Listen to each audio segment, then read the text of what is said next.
سورة 7 آية نمبر 37. أعوذ بالله من الشيطان الرجيم. بسم الله الرحمن الرحيم. وما أموالكم ولا أولادكم بالتي تقربكم عندنا زلفى إلا من آمن وعمل صالحا فأولئك لهم جزاء الضعف بما عملوا وهم في الغرفات آمنون. والذين يسعون في آياتنا معاجزين أولئك في العذاب محضرون. قل إن ربي يبسط الرزق لمن يشاء من عباده ويقدر له وما أنفقتم من شيء فهو يخلفه وهو خير الرازقين.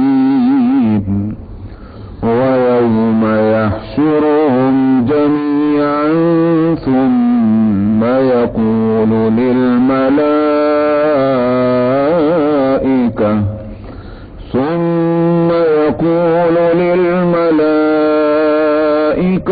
أهؤلاء إياكم كانوا يعبدون؟ قالوا سبحانك أنت ولينا من دونهم بل كانوا يعبدون الجن أكثرهم بهم مؤمنون. فاليوم لا يملك بعضكم لبعض نفعا ولا ضرا ونقول للذين ظلموا ذوقوا عذاب النار التي كنتم بها تكذبون. وإذا تتلى عليهم آياتنا بينات قالوا ما هذا إلا رجل يريد أن يصدكم عما كان يعبد آباؤكم وقالوا ما هذا إلا إفك مفترى. وقال الذين كفروا للحق لما جاءهم إن هذا إلا سحر مبين. وما آتيناهم من كتب يدرسونها وما أرسلنا إليهم قبلك من نذير. وكذب الذين من قبلهم وما بلغوا معشار ما آتيناهم فكذبوا رسلي فكيف كان نكير. صدق الله العظيم.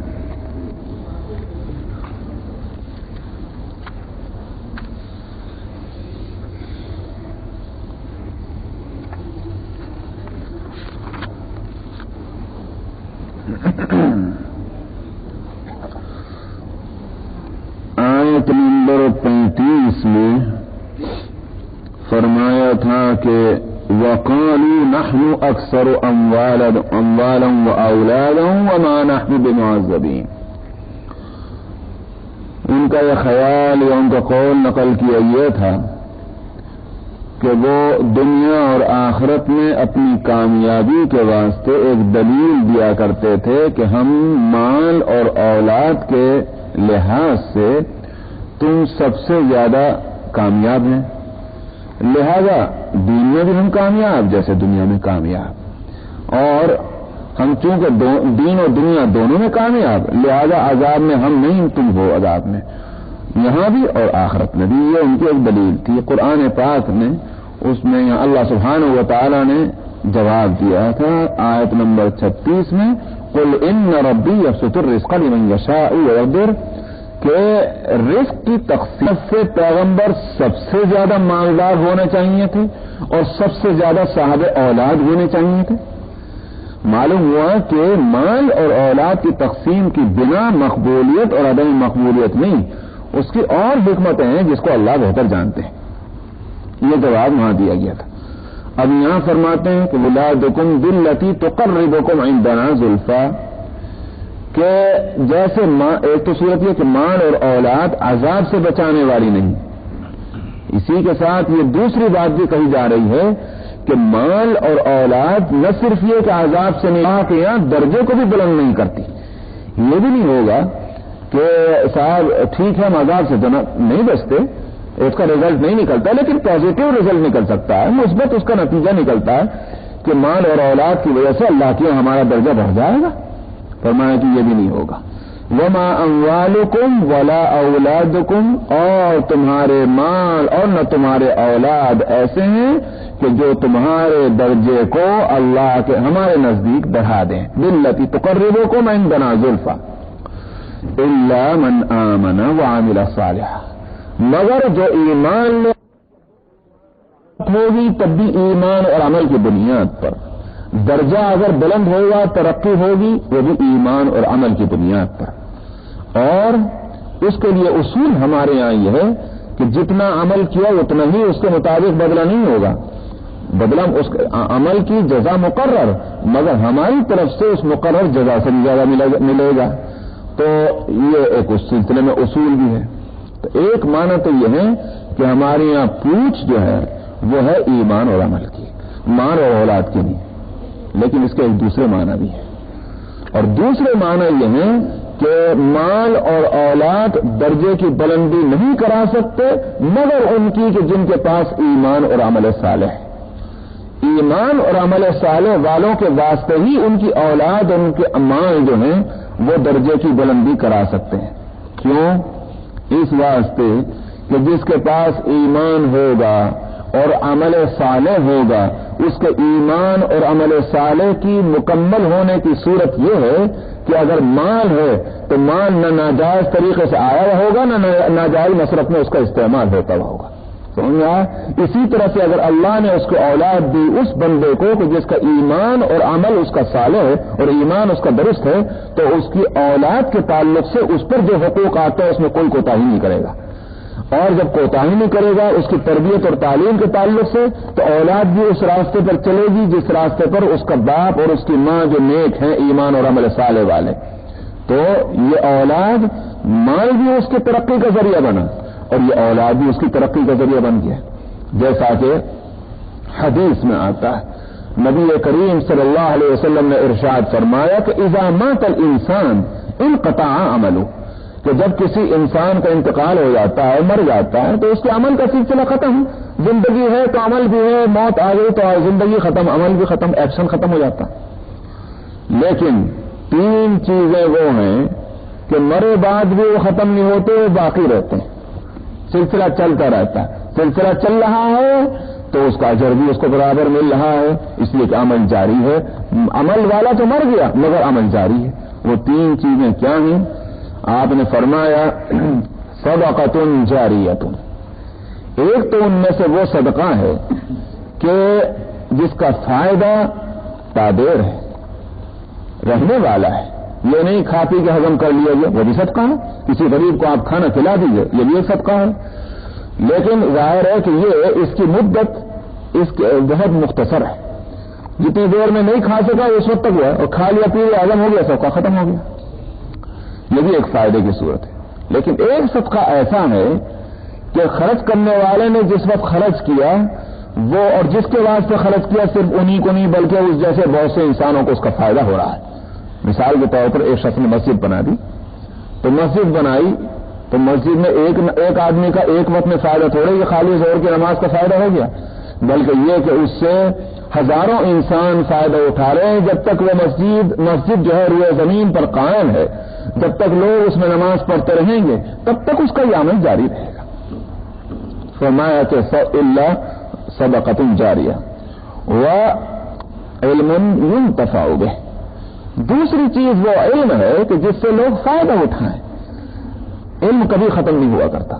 علم اللہ کی صفت ہے، اللہ کی صفت کو زوال نہیں. اسی طرح سے وہ علوم کہ جو اللہ کی طرف سے آئے ہوئے ہیں ان کو بھی زوال نہیں. تو علم کو زوال نہیں. علماء چلے جائیں گے لیکن علم جو ہے وہ باقی رہے گا. جیسا کہ حضرت علی رضی اللہ عنہ کا فرمانا تھا کہ علماء کی بات یہ ہے کہ امثال اجسادہم فانیہ وامثالہم باقیہ، کہ ان کی باڈی جو ہے، ان کا جسم، ان کا وجود وہ ختم ہو جاتا ہے مگر ان کی مثالیں اور ان کے کارنامے جو ہیں وہ باقی رہتے ہیں. تو یہ علم کی وجہ سے ایسا ہے. جہاں تک علم کا تعلق ہے وہ نہ ختم ہونے والی چیز ہے اور اس سے رہتی دنیا تک لوگ فائدہ اٹھاتے ہیں. تو جس کو میں ہمیشہ کہا کرتا ہوں بھائی آج امام بخاری نہیں ہے، 13 صدیاں گزر چکی ہیں، ان کو انتقال ہوئے، مگر انہوں نے جو ایک کتاب لکھ دی تھی اس کتاب سے آج تک لوگ فائدہ اٹھا رہے ہیں، مشرق سے لے کر مغرب تک، شمال سے لے کر جنوب تک.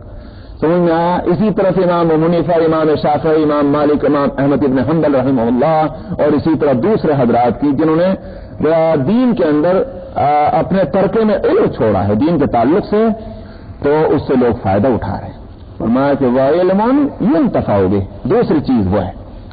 اور تیسری چیز کیا ہے؟ تیسری چیز ہے وَوَلَدٌ صَالِحٌ يَدْعُو لَهُ.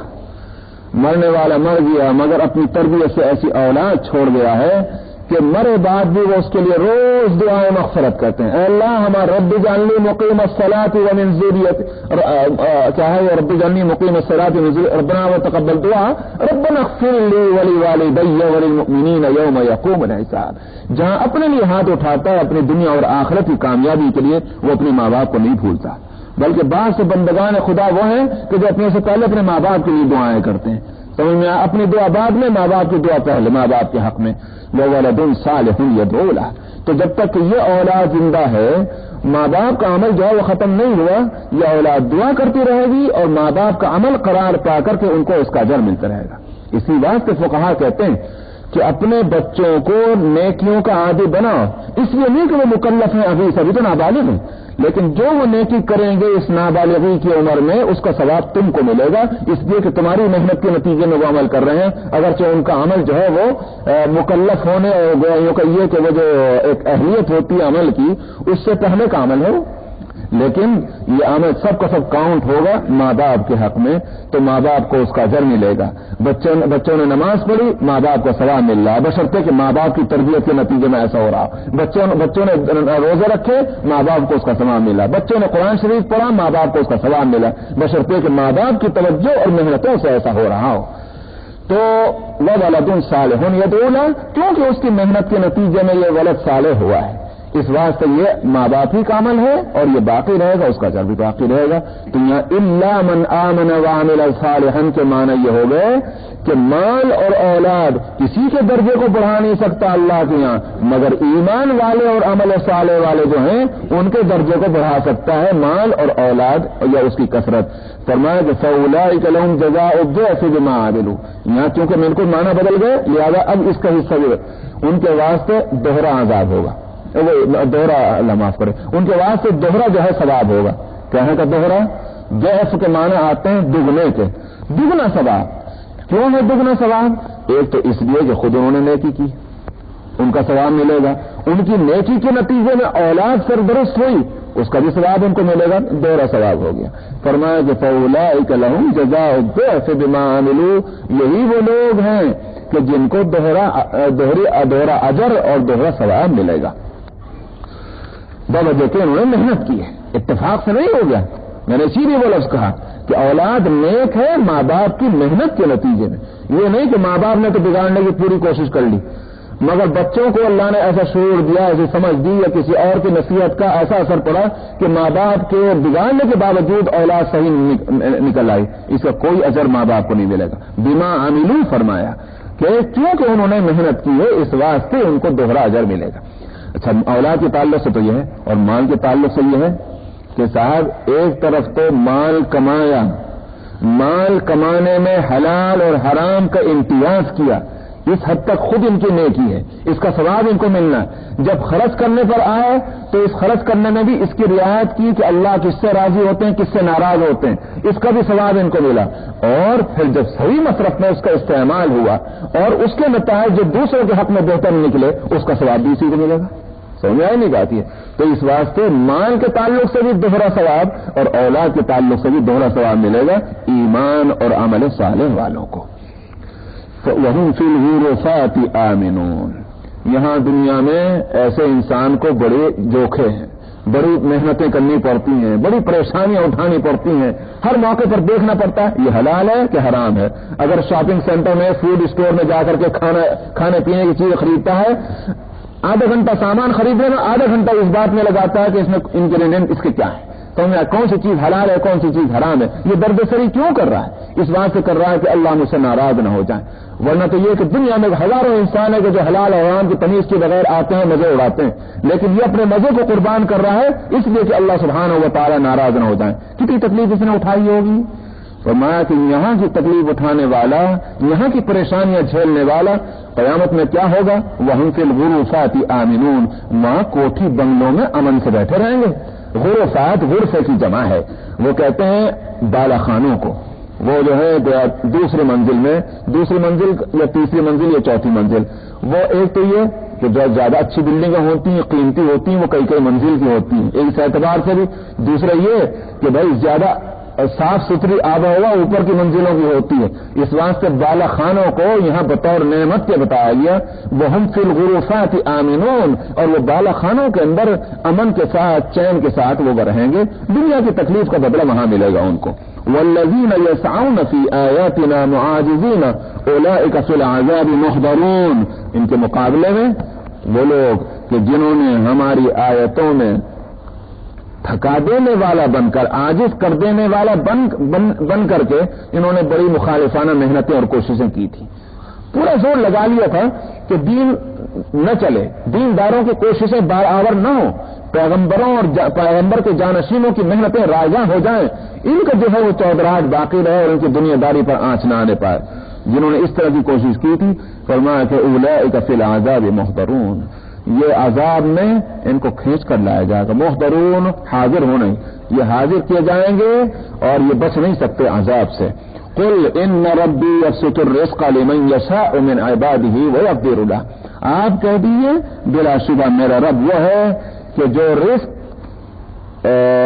پھیلاتا ہے، کشادہ کرتا ہے جس کے واسطے چاہتا ہے اپنے بندوں میں سے، اور جس کے لیے چاہتا ہے اس کو تنگ کرتا ہے، یعنی اس میں تنگی کرتا ہے اور کم کر کے دیتا ہے۔ یہ آیت پہلے بھی آ چکی، اب یہ آپ نے دیکھا آیت نمبر 36 بھی یہی ہے، آیت نمبر 36 میں بھی یہی ہے، قل ان ربی یبسط الرزق لمن یشاء ویقدر، اور یہاں بھی یہی ہے قل ان ربی یبسط الرزق لمن یشاء۔ فرق صرف یہ ہے کہ یہاں من عبادہ ہے، وہاں من عبادی نہیں لائے گئے، وہاں صرف ہے قل ان ربی یبسط الرزق لمن یشاء ویقدر، اور یہاں قل ان ربی یبسط الرزق لمن یشاء من عباده ویقدر له۔ اتنا فرق تو ہے، لیکن مضمون جو ہے وہ ایک ہی ہے تقریباً۔ اس فرق کا سے یہ ہوا معنی یہ نکلے کہ بعض حضرات کے نزدیک تو پہلا خطاب جو ہے وہ ہے کفار کو، مشرکین کو، منافقین کو، مخالفین کو، کہ تم دنیا داری میں جو پڑے ہوئے ہو اور اس واسطے دین کی طرف نہیں آتے، اور تمہیں یہ ذہن ہے کہ تم مال اور اولاد والے ہو، یہ تمہارے کام نہیں آئے گی۔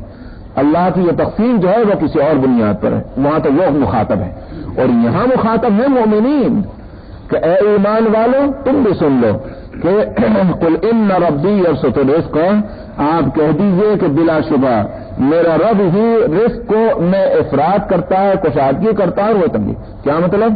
تم مت سمجھ بیٹھنا اس بات کو کہ صاحب عجیب معاملہ، ہم اللہ کا کام بھی کریں اور پریشانی بھی اٹھائیں کھانے اور پینے کی، اور یہ کمبخت جو ہے یہ دن بناتے پھرتے ہوئے اور تب بھی ان کو آرام کی زندگی ہے۔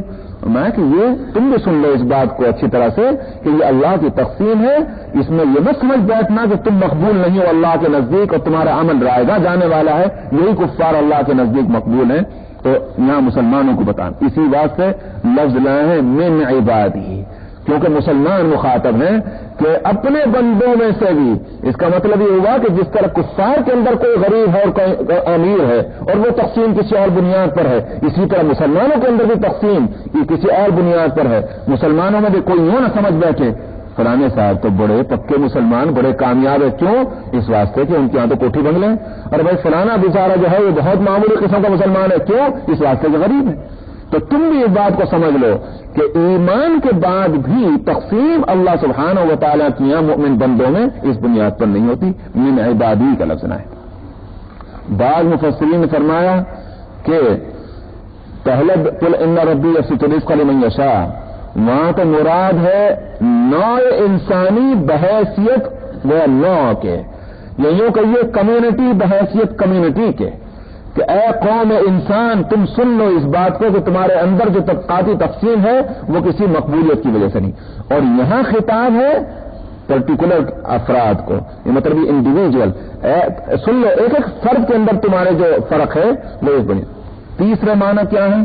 تیسرے معنی یہ ہے کہ اس آیت کے اندر ایک انسان ہے، کسی وقت غریب ہے، کسی وقت مالدار ہے، کسی وقت مالدار ہے، کسی وقت غریب ہے، تو یوں کہیے کہ وہاں تو افراد کا فرق بتلایا گیا، اور اس آیت کے اندر ایک فرد کے مختلف حالات کے فرق کو بتلایا گیا کہ اس میں بھی اگر ہمارے یہاں تقسیم کسی اور بنیاد پر ہے، اس بنیاد پر نہیں کہ ایک شخص جب تک مالدار تھا تب تک ہمارے یہاں مقبول ہوا، جب وہی شخص غریب ہو گیا تو ہمارے یہاں سے دھتکار دیا گیا، مختلف حالات بندے کے آتے ہیں، اس آیت میں اس طرف اشارہ ہے۔ تو تین معنی آتے ہیں جو مفسرین بیان کرتے ہیں، اسی واسطے یہ آیتیں مقرر لائی گئیں۔ وما انفقتم من شيء فهو يخلفه، چونکہ یہاں ایک مومن کو خطاب ہے، اس واسطے مومن جب پیسہ تھوڑا ہو یا زیادہ ہو جب خرچ کرے گا تو ایک کافر بھی خرچ کرتا ہے وہ تو رائے گا جائے گا، مومن خرچ کرتا ہے وہ رائے گا نہیں جانے والا، وہ ضائع نہیں ہونے والا۔ فرمائے فهو يخلفه، تو تم میں سے جو بھی کچھ بھی خرچ کرے گا فهو يخلفه، اللہ سبحانہ و تعالی اس کا الٹرنیٹ تم تو یا اس کا سبسٹیٹیوٹ یا اس کا متبادل اللہ سبحانہ و تعالیٰ تم کو عطا فرمائے۔ یخلفو خلیفہ سے، خلیفہ کس کو کہتے ہیں؟ اصل کے بعد جو آدھا ہے۔ تو فرمایا کہ جو تم خرچ کرو گے یہ نہیں ہوگا کہ وہ ضائع ہو گیا، اللہ تعالیٰ اس کے بدلے میں تم کو اس کے بعد کوئی چیز دیں گے۔ اور یخلفو کے اندر یہ معنی بھی ہے پہلے تم خرچ کرو گے تو اللہ دیں گے، یہ نہیں ہے کہ تم نے ارادہ کر لیا انتظار میں بیٹھے اللہ دے گا تب میں خرچ کروں گا، میرے پاس ہے $100 مگر $10 جب خرچ کروں گا جب اللہ نے مجھے دکھا دیں کہ یہ رہے $100 مزید تیرے واسطے، یہ نہیں۔ فہو یخلفو کے معنی یہ ہے کہ اللہ کے فضل پر بھروسہ کر کے $10 نکال دو اور اس کے بعد تم توقع کر کے بیٹھ سکتے ہو کہ اللہ دے گا، لیکن یہ نہیں کہ $10 ہاتھ میں رکھ کے ایک ہاتھ میں بیٹھے اللہ نے پہلے میرے دوسرے ہاتھ میں $10 پکڑا دے تب میں دوں گا۔ فہو یخلفو سے یہ بات بھی نکلتی ہے کہ پہلے تم خرچ کرو تب اللہ سبحانہ و تعالیٰ کا وعدہ ہے کہ وہ تم کو دے گا، اور یہ دینا کوئی اس کی جگہ مقرر نہیں ہے کہ آخرت ہی میں دے گا، آخرت میں تو ملنا ہی ہے، لیکن کیونکہ جگہ مقرر کر کے نہیں بتلائی گئی اس واسطے سمجھا جائے گا کہ اللہ کے راستے میں خرچ کرنے کا بدلہ دنیا میں بھی ملتا ہے، اور یہی ہے وہ یخلفو کے اصل معنی کہ دنیا میں اللہ تعالیٰ اس کو متبادل دیتے ہیں، مگر اللہ کا دینا اس طرح نہیں ہے کہ صاحب جیسے میں نے ابھی جمعہ کے دن بھی کہا تھا کہ یہ نہیں ہے کہ صاحب 25,26,000 اور 526 کا جو نمبر کا نوٹ ہے یہ اس کے بدلے میں تم کو $10 کا نوٹ دیا جا رہا ہے۔ اللہ تعالیٰ کی دین تو جو ہے وہ خاموشی کے ساتھ آتی ہے، نعرے لگاتے ہوئے اور اعلان کرتے ہوئے اور احسان جتاتے ہوئے نہیں آتی۔ اس واسطے بندہ کیا سمجھتا ہے؟ بندہ یہ سمجھتا ہے، یہ نہیں سمجھتا کہ اللہ نے دیا ہے کیونکہ میں نے فلانے نے ایک کام کیا تھا، وہ سمجھتا ہے کہ میں نے جو دیا تھا وہ تو گیا، یہ جو آ رہا ہے یہ میری فلانی محنت کے نتیجے میں آ رہا ہے، یہ نہیں سمجھتا کہ اللہ نے دیا ہے۔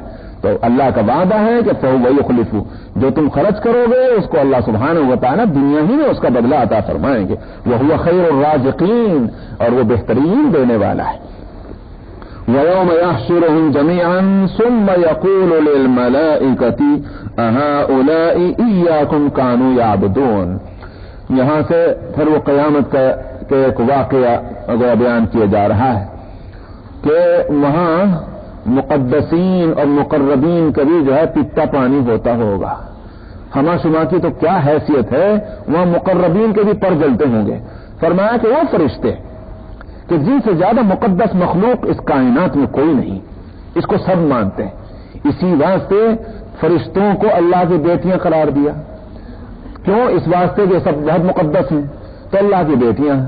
اللہ کی بیٹیاں ہیں تو ان کی عبادت کرو، ان کو راضی کرو، ان کی وجہ سے اللہ راضی ہوگا. تو یہ ان کا عقیدہ تھا. لیکن اللہ تعالیٰ فرماتے ہیں کہ ان فرشتوں کی بھی حال سن لو کیا ہوگا ہمارے یہاں.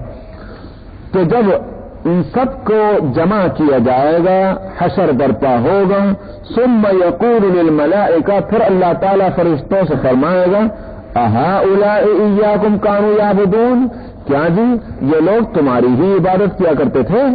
آپ ہی معبود بنے تھے کیا ان کے؟ اللہ نے پوچھیں گے فرشتوں سے. تو کیا اللہ کو معلوم نہیں ہے؟ اللہ کو حقیقت حال معلوم ہے، مگر وہاں انہی مقدسین کا کیا حشر ہے، کس طرح سے کانپ رہے ہیں اللہ کے دربار میں، وہ بتلانا ہوگا ان عابدین کو، ان پجاریوں کو کہ دیکھو اپنے معبودوں کا حشر کیا ہو رہا ہے. اہؤلاء ایاکم کانوا یعبدون، کیا یہ تمہاری عبادت کیا کرتے تھے؟ قالوا سبحانک، وہ کہیں گے سبحان اللہ، انت ولینا من دونہم، اجی ہمارے تو کارساز آپ ہی ہیں، ہماری ان سے کیا لین دین، ہم نہیں جانتے یہ کون ہے، ہمارے سے کوئی تعلق ان کا نہیں چاہے کہ ہم ان کے معبود بن کے بیٹھیں. آپ کی ذات اس عیب سے کہیں بلند و بالا ہے کہ صاحب آپ کا کوئی شریک ہو اور آپ کے ہوتے ہوئے کوئی اور معبود بن سکے. قالوا سبحانک انت ولینا من دونہم بل کانوا یعبدون الجن اکثرهم بهم مؤمنون. بات تو حقیقت یہ ہے کہ یہ شیاطین کی عبادت کرتے تھے. یہاں جنات سے مراد ہے شیاطین، کیونکہ ابلیس جو ہے وہ بھی تو جنات میں سے ہے.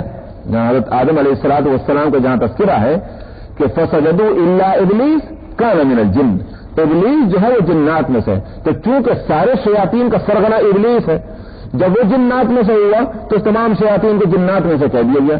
اس کا یہ معنی نہیں ہے کہ شیاطین انسان میں سے نہیں ہو سکتے، شیاطین انسان میں سے بھی ہوتے ہیں. اسی واسطے قرآن شریف میں دوسری جگہ شیاطین الانس والجن یوحی بعضهم الی بعض، کہ انسانوں اور جنات میں کے شیاطین جو ہیں وہ ایک دوسرے کی طرف ٹیلی فون کرتے رہتے ہیں برابر. یوحی بعضهم الی بعض، تو وہ جو وحی کہتے ہیں ایک ایسے طور پر ایک جگہ سے دوسرے کا پیغام پہنچانے کو کہ دوسرا نہ سن سکے، دوسرے کو اس کا پتہ نہ چلے. تو یوحی بعضهم الی بعض، معلوم ہے کہ شیاطین انسانوں میں بھی ہوتے ہیں اور جنات میں بھی ہوتے ہیں. کیونکہ دراصل شیطنت ایک خاص قسم کے عمل کا نام ہے، جو کا عمل کرے گا اسی کا نام شیطان بن جائے گا، چاہے وہ جنات میں ہو یا انسانوں میں ہو. اسی طرح سے سورہ ناس کے اندر آپ پڑھتے ہیں من شر الوسواس الخناس الذي يوسوس في صدور الناس من الجنة والناس.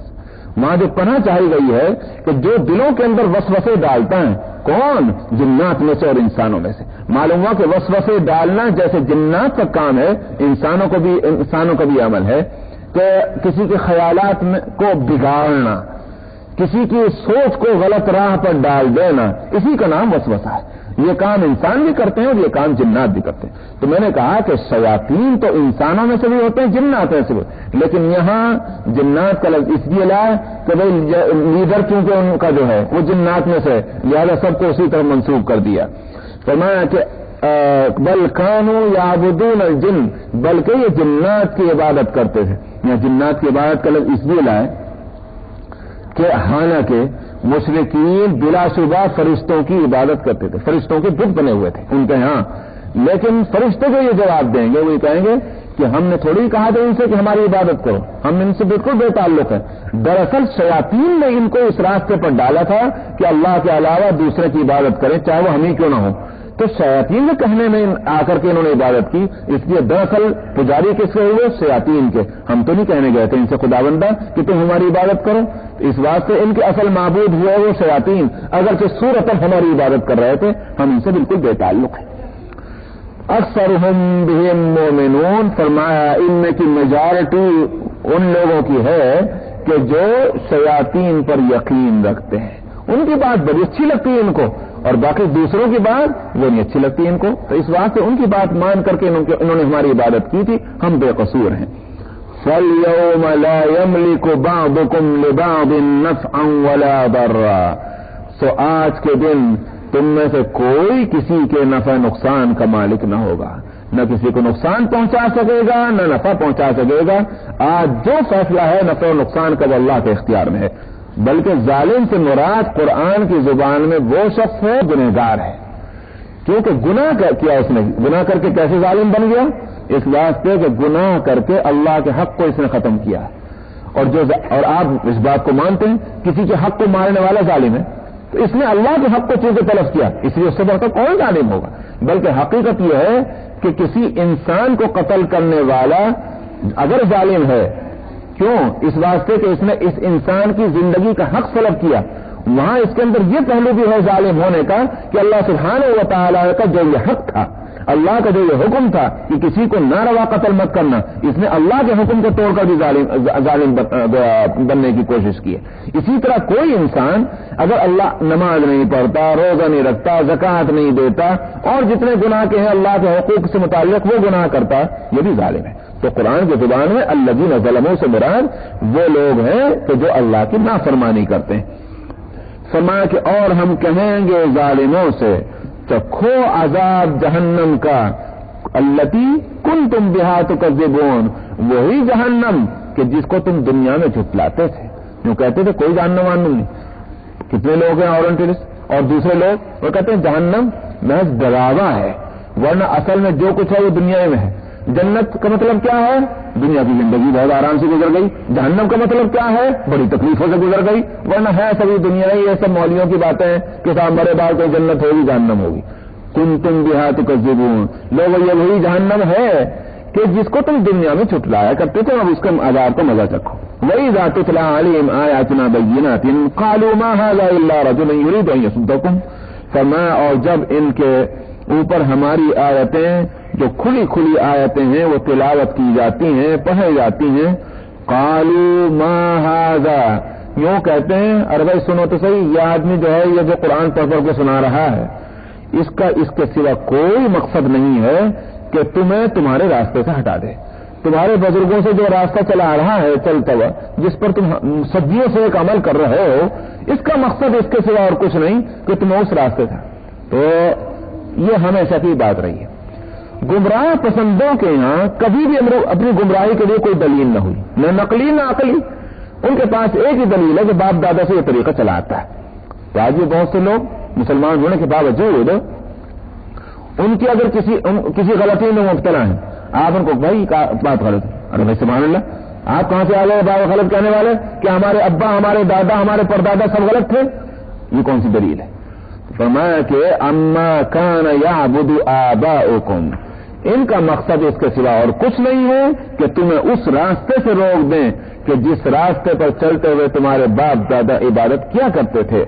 وقالوا ما هذا الا افک مفترا، اور یہ یوں بھی کہتے ہیں کہ یہ تو جھوٹ کا پرندہ ہے، یہ جو قرآن شریف ہے، یہ حدیث ہے، یہ شریعت ہے، یہ جو ان کے بزرگوں کی باتیں ہیں اس میں جھوٹ ہے، اس کے سوا اور کچھ نہیں. ما هذا الا افک مفترا وقال الذين كفروا للحق لما جاءهم ان هذا الا سحر مبين، اور کافر یوں بھی کہتے ہیں جب ان کے پاس حق آیا کہ یہ تو کھلا ہوا جادو ہے.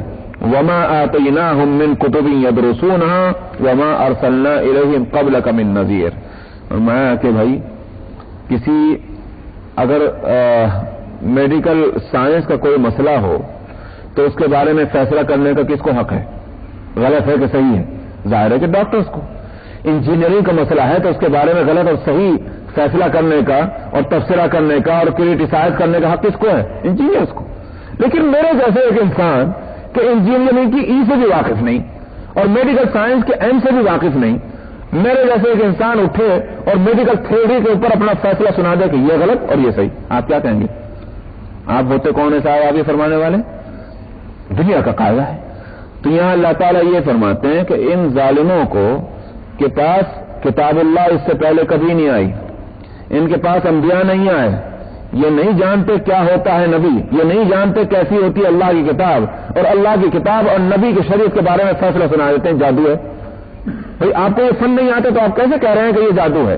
کچھ تو معلوم ہونا چاہیے تھا۔ یہاں مراد ہے مشرکین مکہ، کہ مشرکین مکہ میں نبی کریم صلی اللہ علیہ وسلم سے پہلے اور حضرت اسماعیل علیہ السلام کے بعد کوئی نبی نہیں آیا۔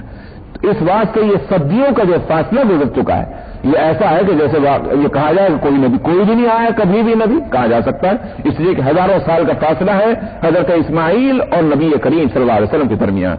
تو یہ لوگ نہیں جانتے کس کو کہتے ہیں کہ شریعت اور کس کو کہتے ہیں نبی، تو اس واسطے ان کا فیصلہ کرنا جو ہے یہ بڑی نادانی کی بات ہے۔ فرمایا اور نہیں دی ہے ہم نے ان کو کوئی کتاب کہ جس کا درس یدرسونہا، جس کو یہ پڑھا کرتے ہوں۔ درسا یدرسو کے معنی آتے ہیں عربی کے اندر۔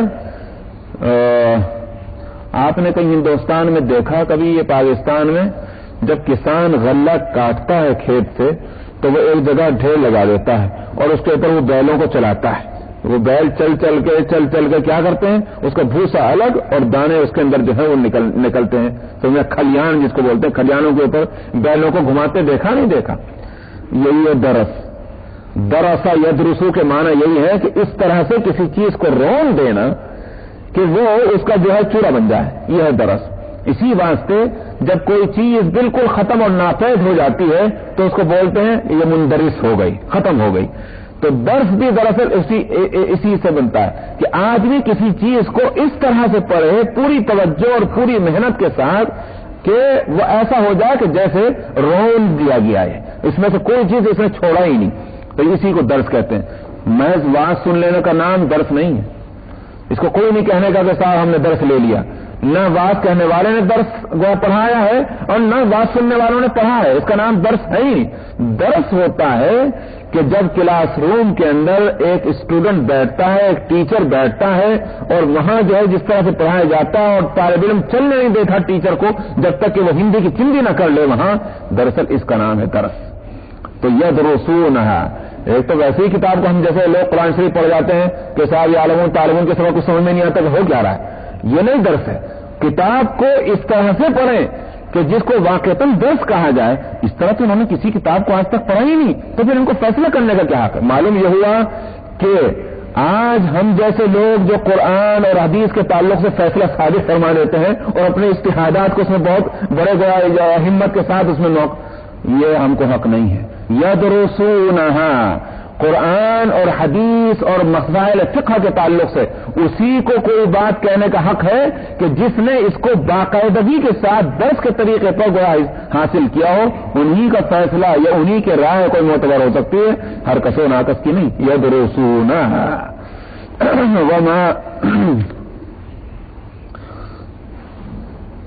وما ارسلنا الیہم قبلک من نذیر، اور فرمایا ہم نے ان کی طرف آپ سے پہلے کوئی ڈرانے والا بھی نہیں بھیجا۔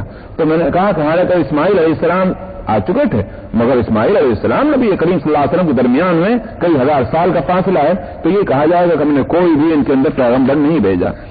وکذب الذین من قبلہم وما بلغوا معشار ما آتیناہم فکذبوا رسلی، فرمایا یہ کس کھیت کے بتوے ہیں، یہ جو مشرکین مکہ کی جن کو اپنے مال پر بڑا ناز ہے، فرمایا کہ ان سے پہلے جو لوگ جنہوں نے جھٹلایا ہے ان کو ان سے 10 گنا زیادہ دیا گیا ہے، تندرستی میں وہ ان سے کہیں بڑھے ہوئے تھے۔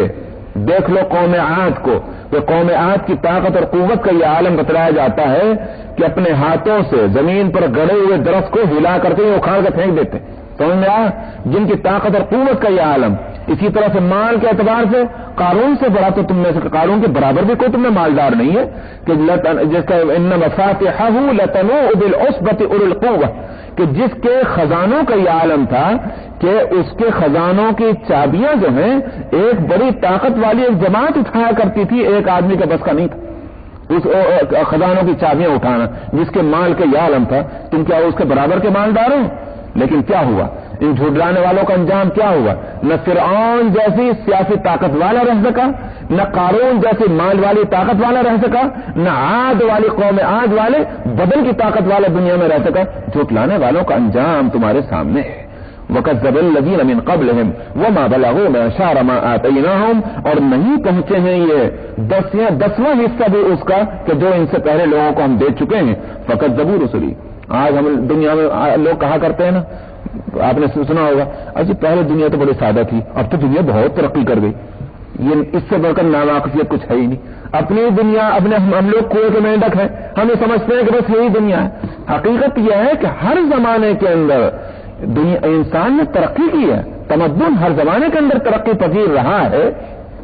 وہ بالکل ابتدائی دور تھا کہ جس کو سادگی کا دور کہا جا سکتا ہے، حضرت نوح علیہ السلام سے پہلے کا دور، لیکن حضرت نوح علیہ السلام کے بعد سے تو انسانیت نے وہ ترقی کی تھی دنیاوی اعتبار سے کہ آج واقعہ یہ ہے کہ اگر ان کے کمالات کی کوئی رویداد اور کوئی رپورٹ اور تاریخ اگر مرتب کی جائے تو ہم لوگوں گردن شرم سے جھک جائیں گے کہ ان کے کیسے کیسے کام تھے اس زمانے کے اندر۔ تو فرمایا کہ 10واں حصہ بھی ان کو نہیں دیا جتنا ہم پہلے لوگوں کو دے چکے ہیں۔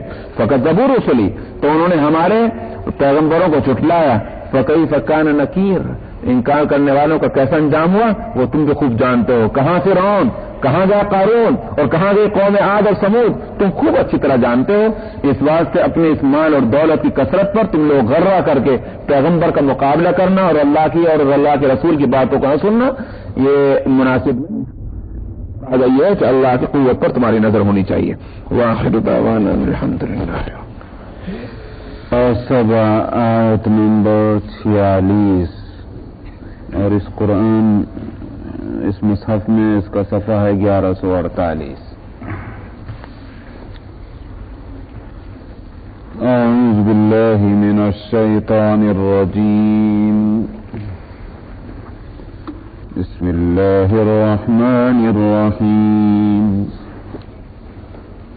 قل انما اعظکم بواحدہ ان تقوموا للہ مثنى وفرادا ثم تتفکروا ما بصاحبكم من جنة إن هو إلا نذير لكم بين يدي عذاب شديد۔ قل ما سألتكم من أجر فهو لكم إن أجري إلا على الله وهو على كل شيء شهيد۔ قل إن ربي يقذف بالحق علام الغيوب۔ قل جاء الحق وما يبدئ الباطل وما يعيد۔ قل إن ضللت فإنما أضل على نفسي وإن اهتديت فبما يوحي إلي ربي إنه سميع قريب۔